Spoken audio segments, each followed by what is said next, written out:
providing this opportunity, because I think what I did here today were some really good points which need to be considered very seriously in the policy. And I think I did get a very comprehensive set of issues which we need to look at in the policy. As far as the government's expectation of this exercise is concerned, I think everybody does recognize that this is indeed an unprecedented opportunity for India. It's unprecedented, one, because the manner in which the digital economy is unfolding,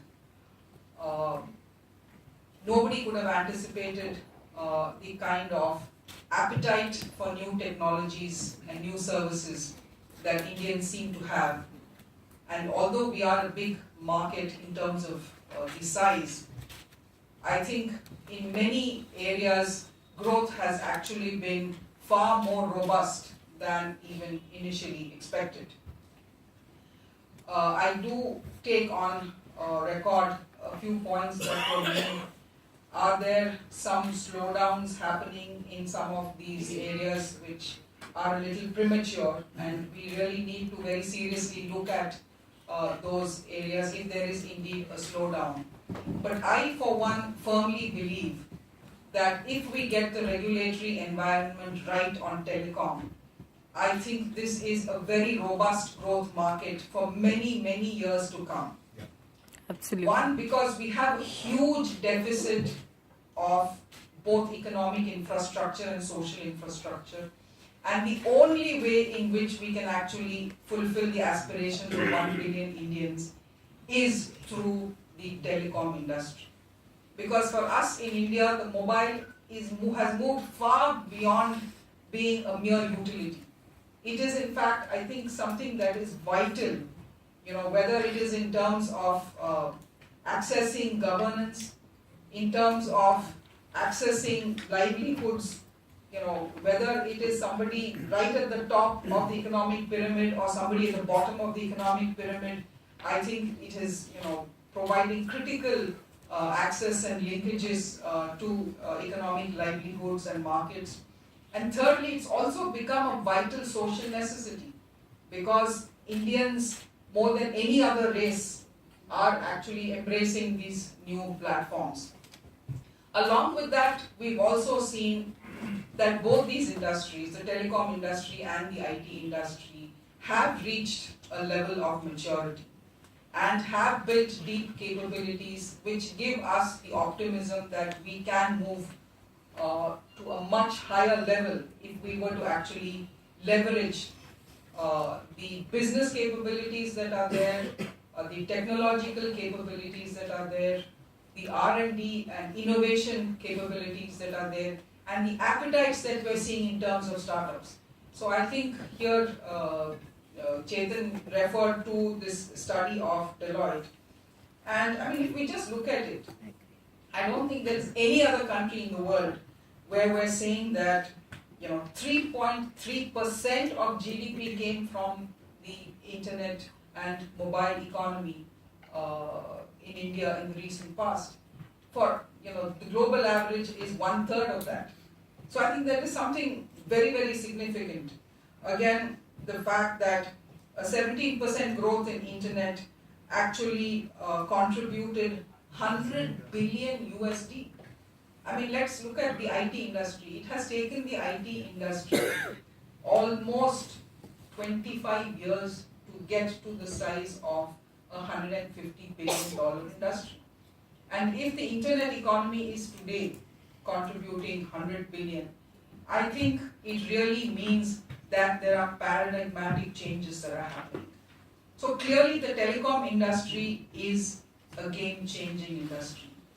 It is a paradigm setter, and therefore it is extremely critical that we get the next set of policies right. We all know that from 1999, many policies, this is certainly the opening up of the telecom sector did lead to huge economic benefits. But we've also seen that more and more challenges are emerging with, for example, the licensing regime, the number of disputes that have risen, the constraints, because some of these institutional regulations have actually not been flexible enough to take on board the new disruptions and the new technologies that have come on. So clearly, we do intend to rewrite a lot of this.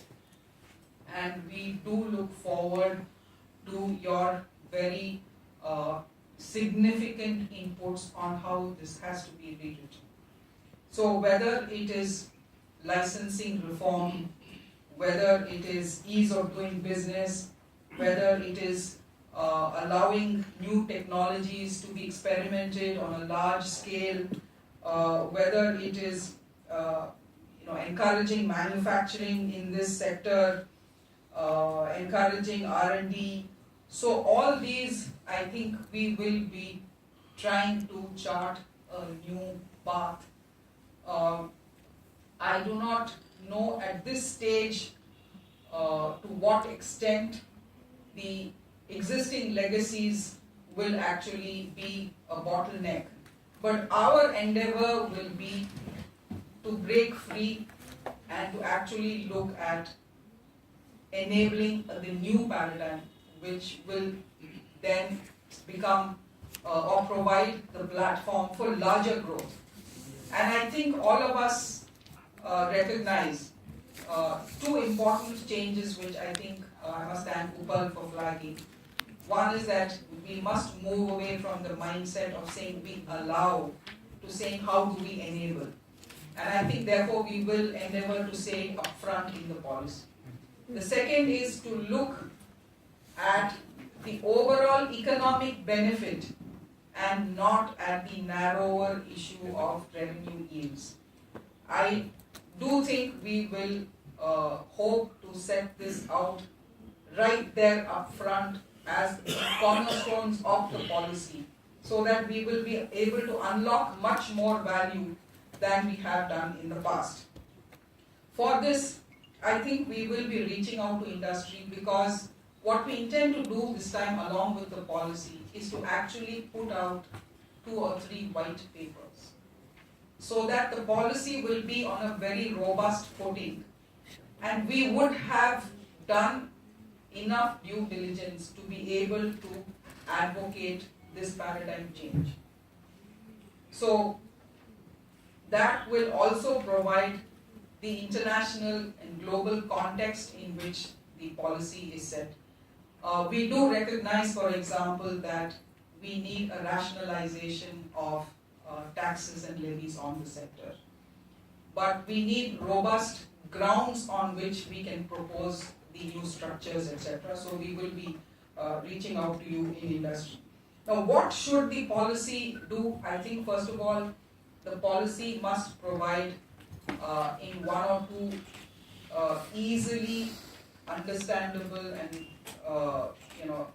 in words that will have resonance with the whole country. We must be able to say whether it is internet and broadband for all or whatever. I think we must be able to capture what is the high level vision.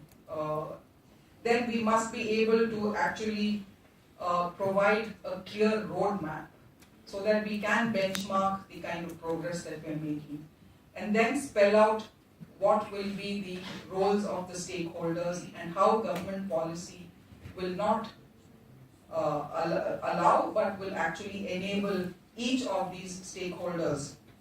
So some key things, certainly I think we do believe that there is a continued need for investment in this sector for the next 10 to 15 years. Without that kind of investment in the networks, in the infrastructure, I don't think we will be able to achieve the kind of growth or development goals, SDG goals, etc. that we're talking about. Definitely we will need new technologies. So I already mentioned that we will look to create sandbox regulatory environments. But beyond that also we need to look at other technologies, especially in an era where technologies are converging, and as somebody mentioned, for cloud, etc., what should be the standards, what should be the kind of light touch regulation that needs to come in some of these new areas. We definitely need to have an environment that promotes innovation and R&D. So we also need to look at what kinds of incentives can be provided in these areas. Incentives, not necessarily in terms of financial incentives, but in terms of regulatory, how do we allow that? Security is a key area. Domestic manufacturing, given that domestic manufacturing has taken roots and a lot of entrepreneurs have made solid investments, so we need to look at how they can grow.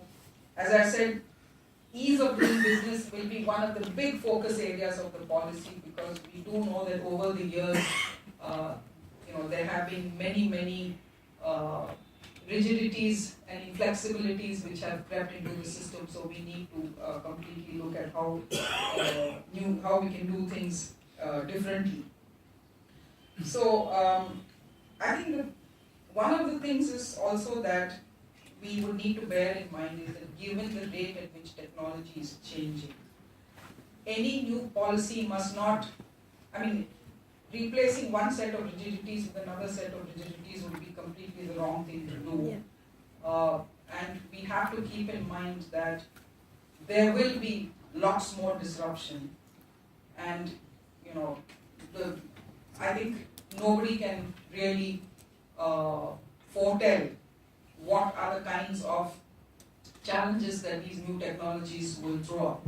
But we will need to see how we can continue to have healthy competition and growth while allowing room for new technologies.